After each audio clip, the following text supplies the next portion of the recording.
A very to everyone present here today. My name is Zainab Idris, today's moderator. I'm extremely pleased to welcome all to yet another session of the Author Saga. We are now live on Facebook. We have people joining in from different countries and areas. Let's start a quick introduction about Pick a Book. So what Pick a Book is a habit by getting all participants to select a book and research on it thoroughly and present a summary to hone his or her public speaking, communication, and presentation. By doing this, Pick a Book not only in the habit of reading, but also helps to impart a wealth of knowledge. Pick a Book has marked its inspiring presence in 4 countries, which are Sri Lanka, India, the UK, and Singapore, in just a span of 1 year. With 600 plus 18 regions and 30,000 people inspired, is continuing to spread its wings across the whole globe. The book has recently begun a fantastic initiation called the Author Saga. Through these sessions, authors will be able to reach their readers and individuals with like-minded interests. Authors can discuss key insights of their book, and viewers will be able to take away from this. We hope to help authors all around the world, our fellow readers, and aspiring authors as well on their journey. These will be inspiring sessions with authors, ensure that they gain a wider reach and encourage individuals to further enhance their reading habit. Without any further ado, I am extremely thrilled to welcome our author guest for the evening, Bradley, who currently resides in Sri Lanka. Bradley Emerson is a career mentor, keynote speaker, author, and trainer. Bradley Emerson is a product of St. Benedict's College, BA from PIM, fellow of Institute of Bank, holder of an advanced diploma in management accounting. Bradley has also been a career banker to joining CIMA in May of 2007 as the regional director of South Asia, North Africa. He has a commercial bank as senior manager of operations, Bank of Oman and Kuwait as operations in charge, Next Bank as head of retail banking, and Pan Asia Bank as DO. Bradley has also received Achievers Awards from the BIM and Top HR Leaders by the World HR Congress in July of 2017 in recognition of outstanding achievements. Served as an National Quality Awards 1996 through 1999 and Bank Marketing for the Institute of Bankers of Sri 2001 and 2003. He has served at judging panels of MTI Consulting for MTI Venture Startup Challenge and Sri Lanka Institute of Marketing for SLIM Brand Excellence 2010. Faculty Management Sciences, Cosmat University, Lahore, Pakistan. Bradley, founder and CEO of Business Athlete and executive at Imperial College of Higher in Colombo. So hi, Bradley. Welcome.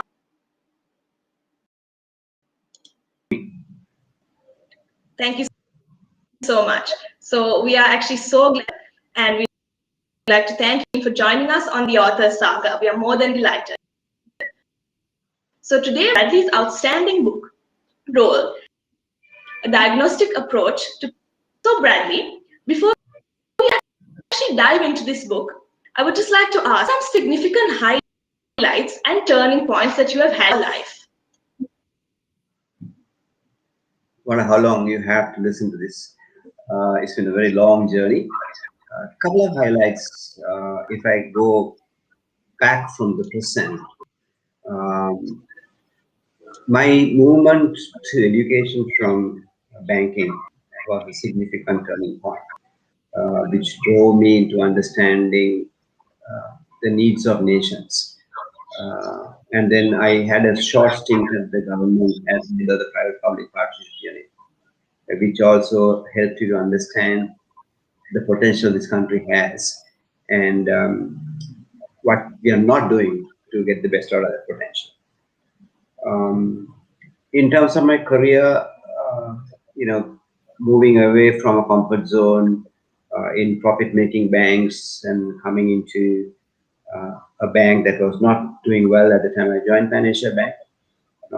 I remember the conversation I had with Max Davies, who was the CEO at Nation Trust Bank, and I wanted to leave NTB, which was John Keel's group, making money, to join Panisha Bank, which was not doing so well at the time in 2003.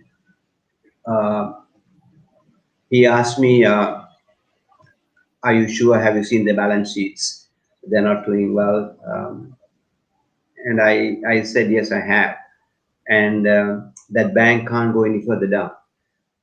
Only way it can move is move up. And that's when I went there. 3 years, I managed to turn it around. When I was headhunted to join CIMA, I honestly said when I was met by Fayez Salim, one of the leading headhunters, casually he said, "Why don't you try this job?" And I said, "See, man, it's not up to my muscle. It's not big enough." But when I went into CIMA, I realized that one could actually define his own role. One could actually define their career if they're willing to open their minds to the opportunities. And companies are looking for people who can do that. And I realized why people get stuck in where they are. And that's one of the reasons I wrote the book Road, is because of their own self-definition, self-limiting definition of potential and role. So that was the turning point. But in terms of my pre-employment lifetime, I mean, I wasn't a very good student. I didn't even qualify to go to university. I was focusing on sports and other activities. In fact, when I ended up in the bank, one of my grade 12 class teachers was absolutely surprised that I was in the bank and holding a senior position. And in fact, he asked me, "How did you get there?" You know, but the lessons I've learned is that your future is not the extension of the past. You can always start from wherever you are and make a difference. It doesn't matter where you come from, what your education backgrounds are, who your parents are, where you are right now doesn't matter at all. Once you identify what you can become, the journey gets faster. Amazing. That's an inspiring journey. You've had to have that journey as well. Amazing. Okay, so let's move on. So just going on to your book, the role, the diagnosis, what exactly inspired you to write such a book? So no, I have been writing, as in not books, but I have been writing to magazines, newspapers. Prior to that, a couple of articles had been published, and I had a passion to train people. And the whole concept of the role itself is actually an outcome of a training program that I have developed. And you look at the book, you will see there is a model that I have brought into the book. I was in a training program at IIM Bangalore, and there was this professor called Professor Agrawal, who was the course lead. I was there on a week workshop, and over lunch, he casually asked me, "So, Bradley, what's your role in the bank?" And I told him, "I'm the senior manager operations." And he said, "That's your designation." My question is, "What is your role?" And I couldn't give him an answer properly, because this we find, you ask anybody, what is your role, they'll end up telling you designation. So that conversation with him, then he shared some material with me on how do you diagnose the role. And then based on that, I actually developed a training program for the bank called Role Diagnosis. Because most of us don't diagnose a role. We perform a designation. So if you don't diagnose the role, obviously you can't perform.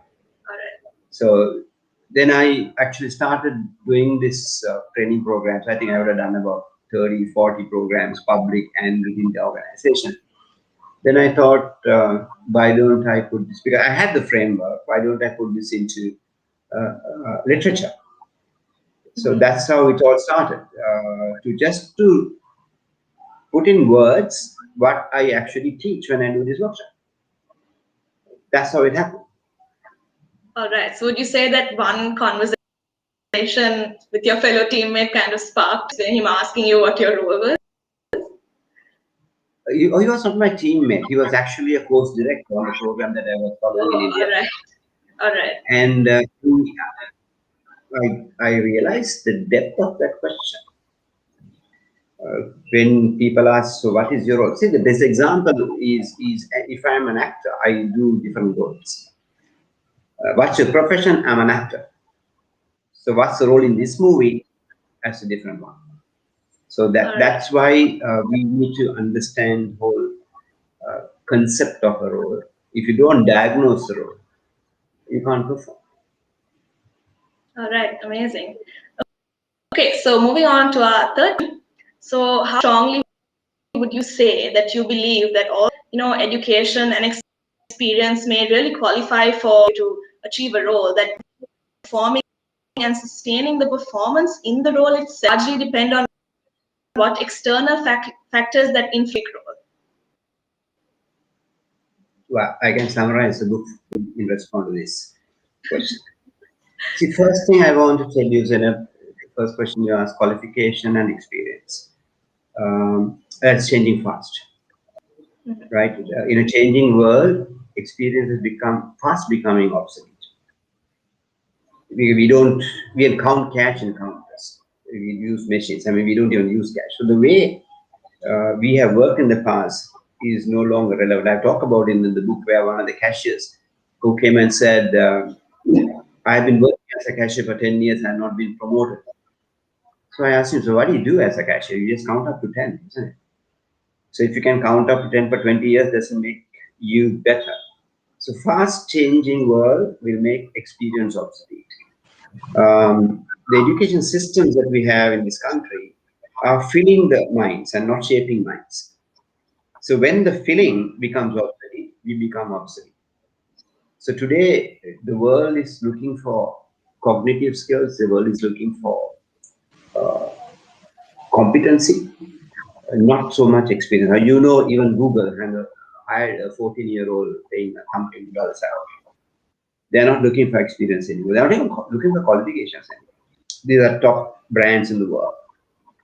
So I think we need to be looking at our employability in a different perspective. Now, coming back to the role, you stuck it right. Not only role, even our lives, we live as per other people's expectation. From our childhood, we have a prescription how we should be, who we should be, what we should be doing. So similarly, when you come into work, we are given expectations. It could be the organizational structure. It could be the expectation of job. Expectation of business role. And what we also have our own perception of a role. When the day you get a letter of appointment or the day you get promoted, you also create a figure of what you think is the role is. But we don't actually think what the role is. We all think what the job is. It's different. A job of an actor is to act. The role of an actor is to bring the character to life. So it's different. So he visualizes the role. He visualizes the attributes of that role. He visualizes the skill that role should have, and then perform. You give a character to life. So yes, people have expectations of their perception of the role, but in reality, whether the role per se, as you see and as others see, is the same, is a different question. So that's why it's important for people to pause when they get promoted, when they get a new appointment, when they change jobs. Pause and understand what that role is about. what the expectations are.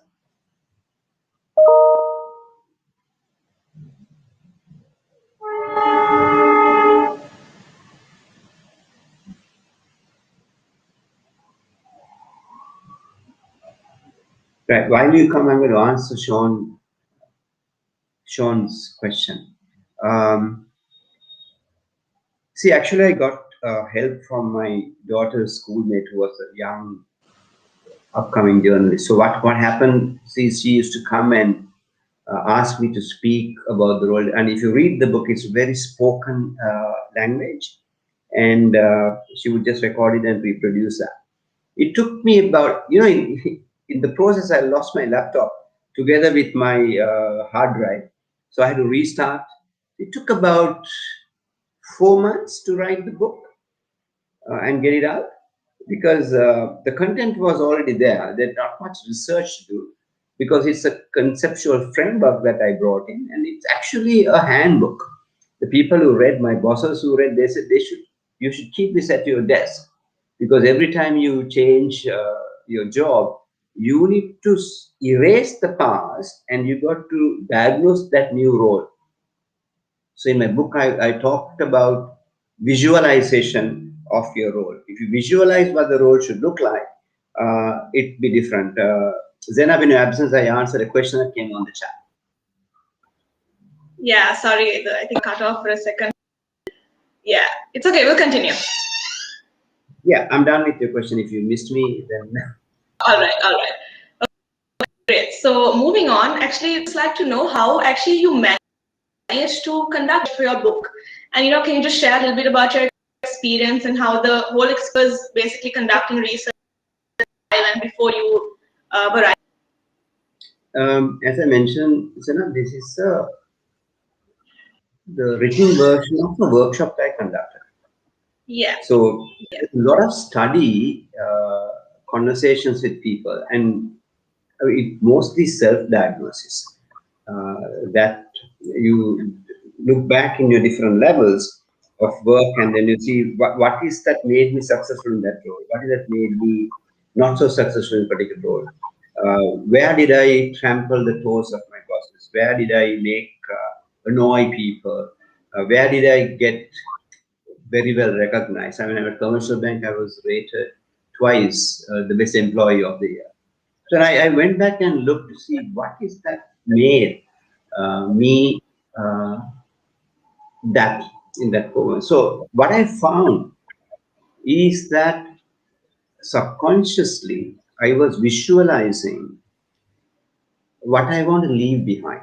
And I had this little personal motto called never before, never again experience is what I want to give to my people who work with me or the clients who work with me. So this was so when you visualize what you want to leave behind, then you begin to work towards that. So if you look at the book, I looked at it. See, in jobs, when you come into a role, we focus on what the company's objectives and company's goals are. One is been long term, one is been short term. We forget what my objectives and my goals are in working in a particular job. And that's why we move. We all work for a salary. We think performance is achieving targets. There's a difference between behaving in a role than performing in a role. So in my book, I talk about the transformation of a female before marriage and after marriage. How many things influences the role of a wife, from cultures to family to religion to society. But then this girl would have her own definition of a role of a wife. So is a husband who will have a definite role. The mother-in-law will have a different role as wife of the son. So what we try to do is when they say this is what you should be, they're basically imposing their expectation of that role. So and we tend to give it to that. Imagine you have, I mean, see, from circulars to managers to peers to subordinates to family, expect something in that role. And you also have something. So you need to cut that noise out and you need to visualize what is it I want to leave behind. when I move from here? What do All right. I get out of this on my journey? So most of, I think, your research has basically come from training program, right? I would think after And the you answer that interactions, question. and the interactions All with right. different managers. Mostly All on right. self-evaluation. Hmm. All right. So to actually just kind of finish off the question, we would just like to know a few words from you personally why you read. So, a few pieces of advice that you would have for any aspiring authors, yourself as well. Any common traps that you might like to guide them through, through their journey. The first bit of why do I read? I had the passion for knowledge, and I went and got myself a course in speed reading. But certain books you read slowly. We know knowledge is power, right? And if you read, if you have inculcate the habit of reading, um, there is a level of intellectual engagement that happens. Because there is knowledge out there, you can actually listen to videos, you can watch videos, but when you sit down to read, what we don't realize is there is a very focused intellectual engagement that happens. Yeah, I agree. So that engagement creates that openness of your mind. Learning is all about opening your mind. So that is why I read, and I have so much of passion. I buy books on Kindle, on paperback, and there are so many books still are in the packing, telephone packing. And I read about 3, 4 books at the same time. And I make it a point to read at least 10 pages, no matter what time I go home before I go to sleep.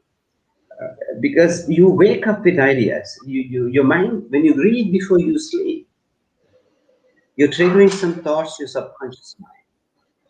And then total interpretation, explanation comes out from what you have left in your mind. And the beauty of reading is when you need, the storage brings that thing out and you know where to find it.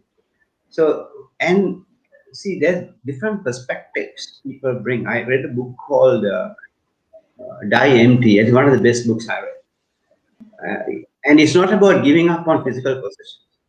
It is about emptying your potential, right? So this kind of stuff actually triggers you, motivates you, inspires you, and more expands the mental capability. A lot of us die not knowing our potential. So reading actually opens your eye to your potential, the self-awareness comes because when you say something in a book, it says, "Yeah, I can apply this to me. I know this." So it starts triggering the thought process. So coming to the second half of the book, what should aspiring authors do? Um, I mean, unlike the old days where you have to sit and write or type, and you can actually talk into a computer today and it can just write it for you. Every life is a story worth writing. Every life is a story worth writing because we have unique experiences that we can share with others. And that's the best self satisfaction you can lead.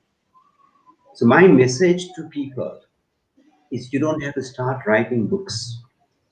You can start writing blogs and you can collect these blogs and put them in an ebook. Today, you can do it on WordPress and there is software you can buy for $15 for the lifetime and I guess convert it's these fairly into books. easy to start a blog as well these days.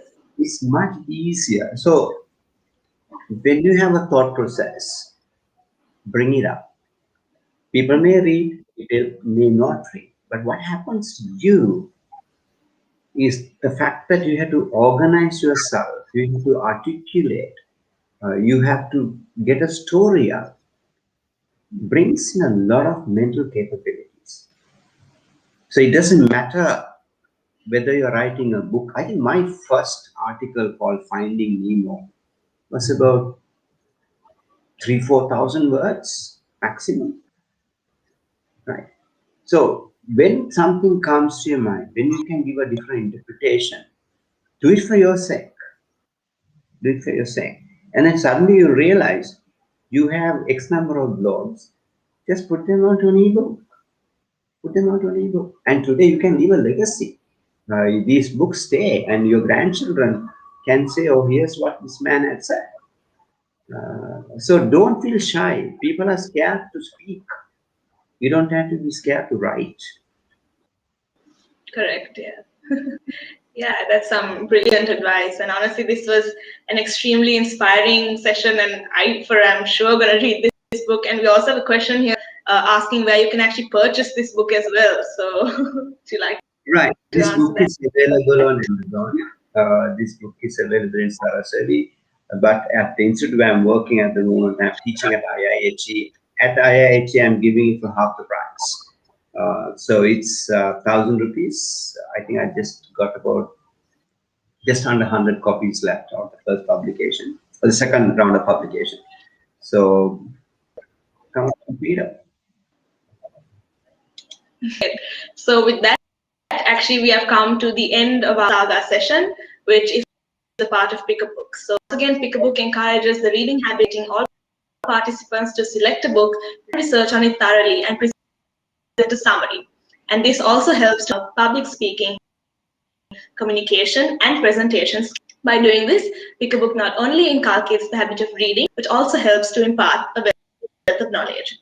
If you want to be the Pick a Book community, or if you would like to see Pick a Book in your region, any of inspiring people, please reach out to us and send us an email. Eagerly looking forward to getting back to you. My name is Beatrice, and I was the moderator this evening. And thank you so much again for joining us and sharing your thoughts and insights. It was a brilliant session. Thank you so Thank you very much, much. and thanks for having me. Good luck. Happy reading. Thank you. Good night. Good night.